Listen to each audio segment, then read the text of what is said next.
Hi, my name is Gabby and I'm doing my video discussion on the Mexican-American War. So the Mexican-American War was a war fought between Mexico and the United States after the U.S. annexation of Texas, and it began on April 25, 1846.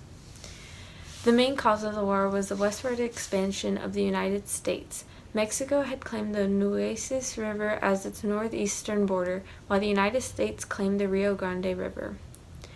The day that both the Mexican and American troops met at the Rio Grande, the Mexican army opened fire.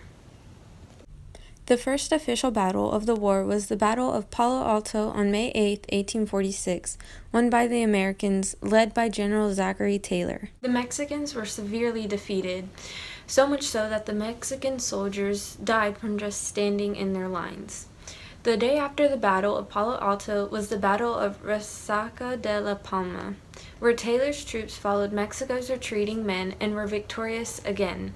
On May 13, 1846, Congress officially declared war on Mexico.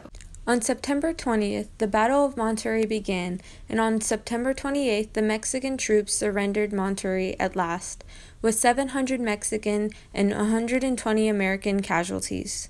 The Mexican War lasted much longer than expected because the Mexicans refused to make peace despite military defeats. In the first major campaign of the conflict, Taylor took Matamoros and overcame fierce resistance to capture the city of Monterrey. President Polk adopted a new strategy to win the war and a new commander to implement it. He ordered General Winfield Scott to attack Veracruz and place an American army within striking distance of Mexico City. On March 9th, General Scott led a victory at the Battle of Veracruz. In February of 1847, Taylor claimed a victory over a sizable Mexican army sent to dislodge him. In the most important battle of the war, General Scott defeated Santa Anna at Cerro Gordo City. Finally, on February 2, 1848, the Treaty of Guadalupe Hidalgo was signed, establishing the Rio Grande and not the Nueces River as the U.S.-Mexican border.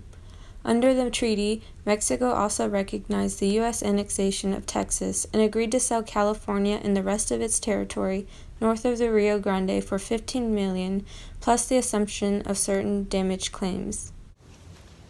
When the dust cleared, Mexico had lost about one-third of its territory, including nearly all of present-day California, Utah, Nevada, Arizona, and New Mexico. The United States Army won a grand victory. Although suffering 13,000 killed, the military won every engagement of the war.